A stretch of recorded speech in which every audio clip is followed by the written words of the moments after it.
What is up, guys, and welcome back to the channel. Now, as you can see behind me, we're back at the salvage yard. Now, this one's a little further south of my house. Now, the good thing is they put up all the cars up on stands. The prices are very affordable. Now, I believe there's 4 CB7s and 1 Honda Prelude we want to check out. I'm looking for door moldings, some fender liners, lug nuts, and center caps for BB6 wheels. So let's go ahead and see if we can find these parts. 2004 Honda CR-V in silver. Now, why are we looking at CR-Vs? Let me go ahead and show you guys what's in the back of these things. And it is gone. Basically, I'm looking for the rear spare tire cover, which basically is a picnic table. So if you guys in the yard and you see CR-Vs, go ahead and check the back area for that picnic table, because these things are highly desirable right now. 1992 CB7 Accord black sedan. Looks to be an LX trim. A lot of paint clear coat failure going on right here on the fender. As you can see, the hood is totally gone. Could have been repainting his life. Corner light's gone, front grill's gone, and it looks like the front bumper has been totally repainted. So most likely front end collision at one point in its life. And one thing that stinks, there's no fender liner on this car. Now, my friend Matthew in Michigan is looking for fender liners. So sorry, Matt, that's not available on this car. And then the door moldings are still there. I'm actually looking for door moldings, but you can see right here, there's an indentation. And there's a lot of indentations right here. So this may not be a good candidate right here. Let's go ahead and check out the inside. So I got some tin windows. However, I am looking for a gray interior door handle. This looks like to be painted, so I'm gonna leave this behind. Automatic sadly, radio's gone. 193,000 miles. Now, what's strange about this is the font of this odometer looks like it came from the 1990-91. 92-93 font on the odometer is a little bit different, so that's a little red flag right there. I mean, for the most part, this carpet looks pretty clean on the inside. That's not too shabby. And check this out. This is a rust-free rear quarter right there. I mean, you got a little bit of dent right there, but for the most part, this quarter's pretty clean. Now, the trunk has been pulled apart. I don't know if they're looking for something. Now, check this out, guys. A green underside Arcadia Green Pearl.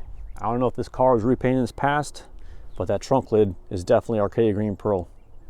And the passenger side looks to be relatively undamaged. Now, the door moldings look pretty good. I'm gonna go ahead and grab those 2 door moldings from Matthew up in Michigan. And then the wheels right here, looks like these wheels are from a 94 to 97.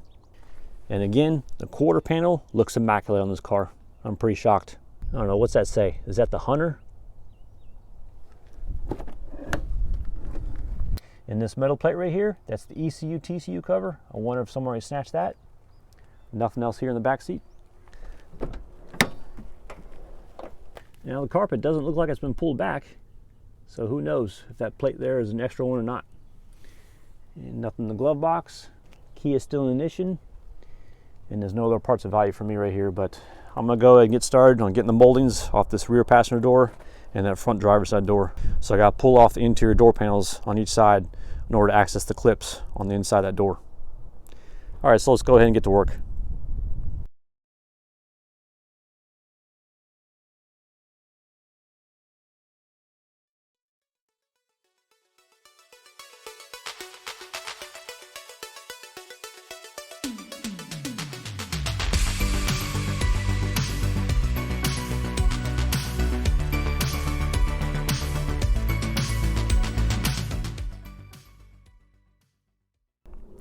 Okay, so I went ahead and got the passenger front and the passenger rear door moldings. As you can see, they're removed.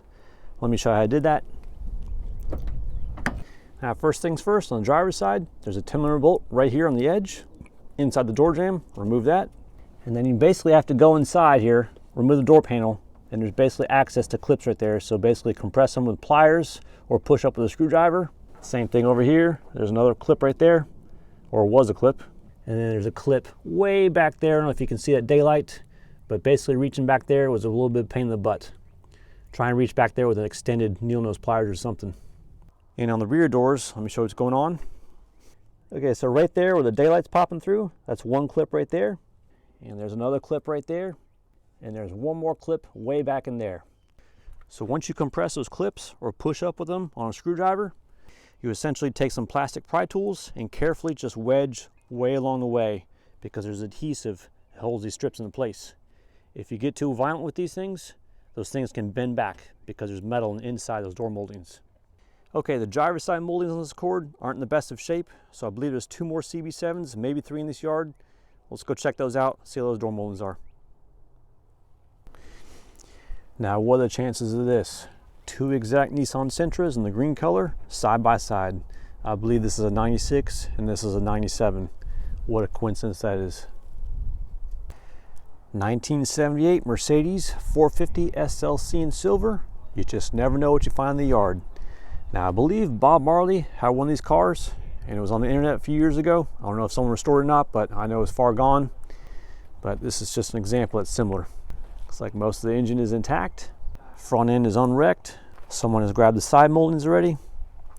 Let's take a look at the inside here. See what these expensive cars have to offer back in the 70s.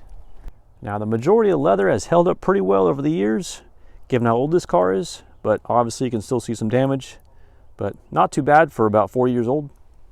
Bunch of trash there on the floor. Carpet's gone, it looks like. And here's what an expensive Mercedes-Benz in the late 70s looks like. All high-tech and stuff, I guess. And check out that climate control. And you got some wood grain in the dash as well with all those switches. Got some damage there in the quarter. It's probably from the forklift. And the rear end is mostly intact. It's not too bad.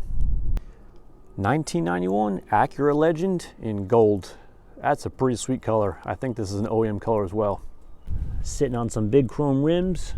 225 4018s. Engine is mostly intact as well. Inside has definitely seen better days. Look at that leather, it's just deteriorated right there. And dashboard is heavily cracked up. These things are notorious for that. And the AC control surround is also broken up. And this car has 233,000 miles. And this car is from Don McDavid, Texas. This car has definitely aged well and still has a nice design in my opinion. Another weird find, 1986 Nissan Stanza. I haven't seen these things in a long, long time. Now, I guess this car just can't decide if it's a minivan or a station wagon, but it is funky, I'll tell you that. Just look how high these windows are on the top. But just look how boxy his design is. This is very 1980s, you can tell.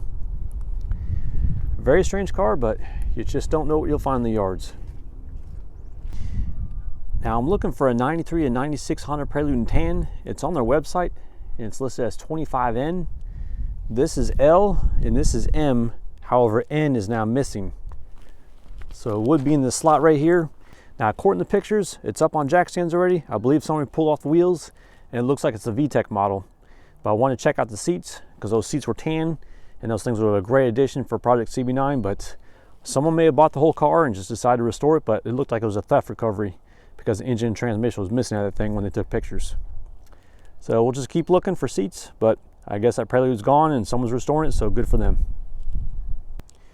1991 Honda Accord CB7 sedan. Looks to be an EX trim, got that sunroof. Color looks to be primer gray. Engine is mostly intact, and we have front end collision here in the front driver's side. Wheels and tires already gone. Hold tires for Charlie. Looks like the original floor mat's in place. That's rare to find. Mileage is at 265,190. And radio has been snatched out. Got some AC controls, caliper bracket on the seat. Door panel has seen better days. And the window on the passenger side rear has been shattered out. Not going to come too close inside here with all the glass shards. Back seats have been pulled out. Someone's looking for something. Carpet's in okay shape. More glass shards on the bottom. However, the rear door panel is not in bad shape. And we got some quarter panel rot right there. It was not fixed properly before this paint job. Now, this paint job is not the best. I mean, I'm seeing all kinds of runs and whatnot, and just no attention to detail, basically. When you paint a car, I mean, you're supposed to pull off the trim, pull off the roof rails and whatnot, and then put everything back together once it's painted. But it looks like they did paint the underside of the trunk, so gotta give them a little bit of credit. I do see a lot of overspray right there. And looking in the trunk jam, this is white. So I believe this car is white. And looking at the doors, yeah, it should be a white car. And the rear end is undamaged. And this one's missing the fender liner. Matthew in Michigan is looking for that fender liner, so sorry Matthew, not available in this car. Passenger fender is crumpled up. And as you can see how thick that paint is, that's not a good sign. I mean, look at that thing just flicking off. And I'm taking a look closer at this paint job. If you can see all the imperfections, of all the crap that's in the paint. I mean, just look at this. This is just crazy, you know, especially there in the mirror right there. But I guess they gave it a shot, but paint's not for everyone, I guess. Pretty dirty here on the passenger side. No OEM floor mat. Got some bumper beam on the front seat. And we got some more quarter panel rot here on the passenger side. And it looks like there's some poor rust repair right there. That's the #1 spot where Honda's rust. And of course, they pulled up the back seat. I see that all too common on these cars. Well, there's nothing for me on this Accord, so let's go ahead and check out the other ones in the yard. 1997 Honda Accord, looks to be black color. And I went ahead and grabbed center caps because my Prelude BB6 wheels didn't come with center caps, so I think these things are about $1 or $2 each, so not bad. Finish off the wheels. I just need to find one more center cap here in the yard, and I don't think I'll be in trouble because I'm only halfway through right now. 1991 Accord CB7 sedan in light blue color. Engines had a little bit of disassembly.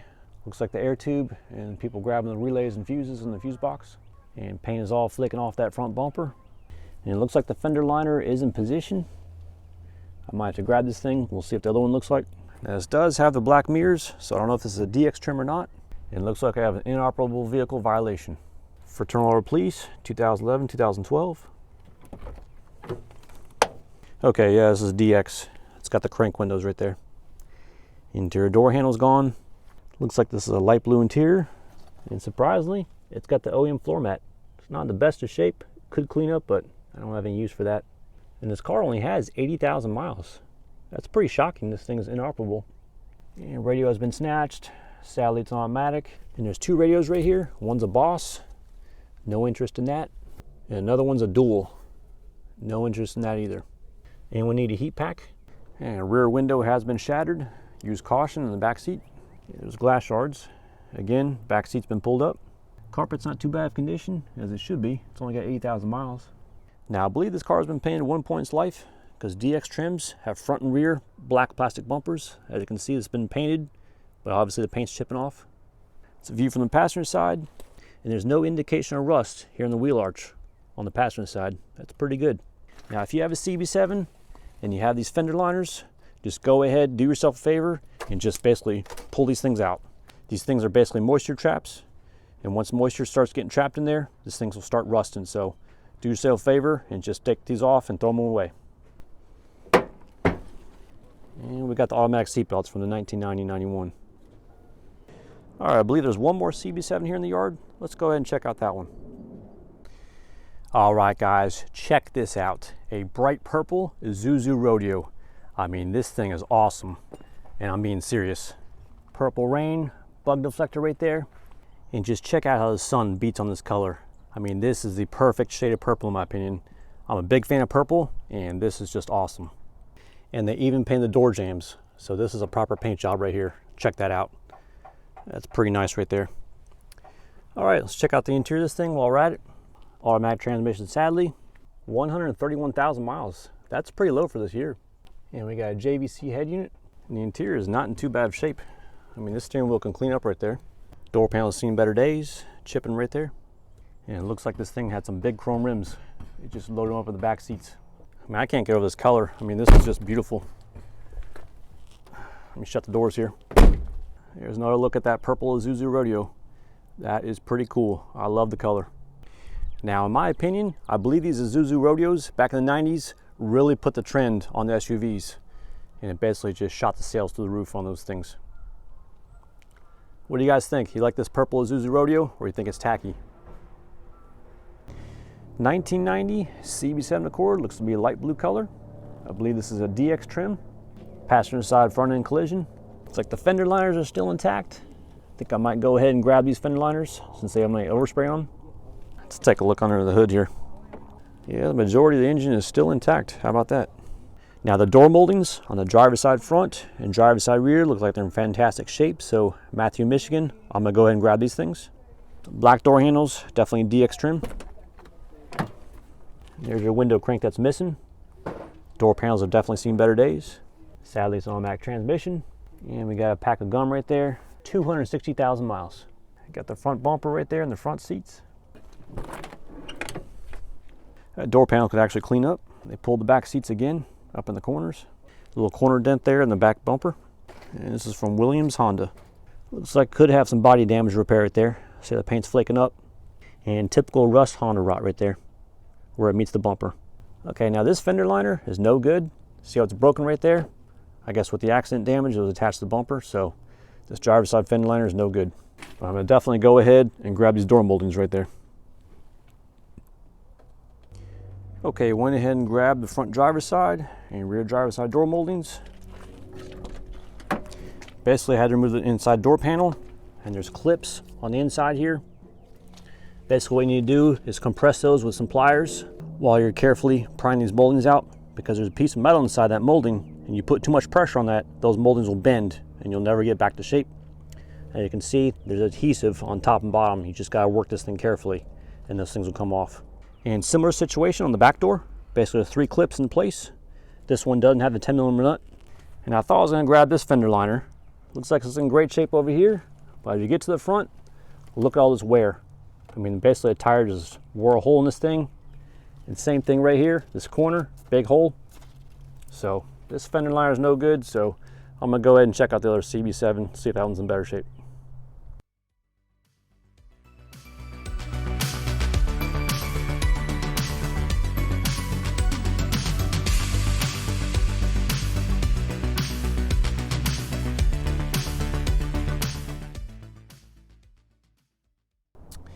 And right there is the light blue Accord, which we grabbed the driver's side front fender liner from. And on this row, grab the passenger side fender liner from, which is the primer painted color. So today's haul consists of both driver's side and passenger side front fender liners. And then we got driver's side and passenger side, all 4 doors of the moldings. In addition to 4 center caps for the BB6 Prelude wheels. So we still have a few more rows to go before I get to the exit.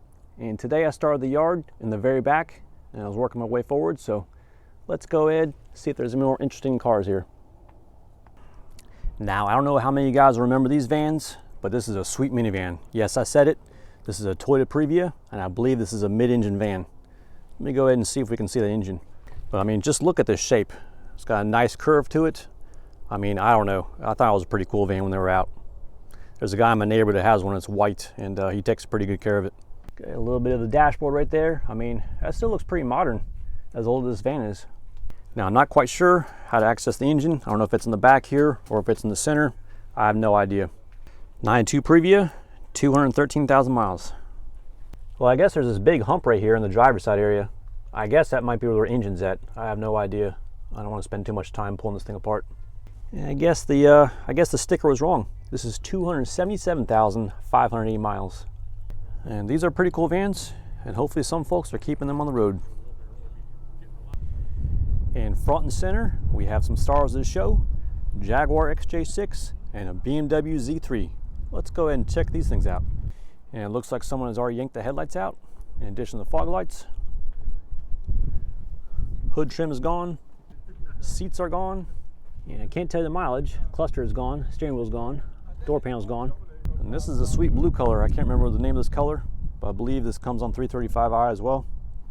And of course, wheels and tires are yanked as well. Okay, moving on to the older Jaguar XJ6. Looks like this was a red color at one point. I think this is a 1989. And the rear end is undamaged. Bunch of crap here in the trunk. I don't know what this insulation is. Wheels and tires are gone. Can't even get inside, this thing's locked. Okay, a little peek on the inside. Actually, the interior is in pretty good shape for this year. The leather or vinyl, whatever it is, has held up phenomenally well. And the radio is gone, most likely aftermarket. And just look at that wood dashboard just chipping away.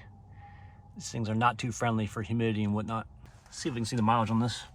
And check that out, only 70,153 miles. That is extremely low. Now, I believe the hood on these things opens up backwards on this. Hey, let me go ahead and see if I can pop that hood and show you guys. And there it is. I don't know how to identify these engines. I don't know if this is the V12 or not, but I know these are some complex machines to work on. And European electronics is a nightmare. So there's no surprise this thing's in the yard, sadly. These cars are a fantastic design, and I know a lot of people in the past have swapped in Chevy 350s, and probably LS swaps are now popular these days. and that'd be a nice addition to keep these things on the road to alleviate all electronic issues. Rest in peace, Jaguar. You're a fantastic design, but an electrical nightmare. And here's the pile of cars that are going to Crusher, and lo and behold, rest in peace, Beige CB7. Looks like you're an LX trim, and hopefully some people grab some parts to save theirs. Well, alrighty guys, that wraps up another Junkyard tour video, and got to see some unique vehicles besides the Accord CB7s, the red Jaguar XJ6, the blue BMW Z3, the gold Acura Legend, and that purple Isuzu Rodeo, which I loved. And we also got some parts from Matthew up in Michigan, the fender liners, and the door trim moldings. And just as an FYI, 1990 through 1991 Accord door moldings are different than the ones on the 92, 93. Now, if you guys like these Junkyard tour videos, please give me a thumbs up. Thanks for watching, and have a fantastic day.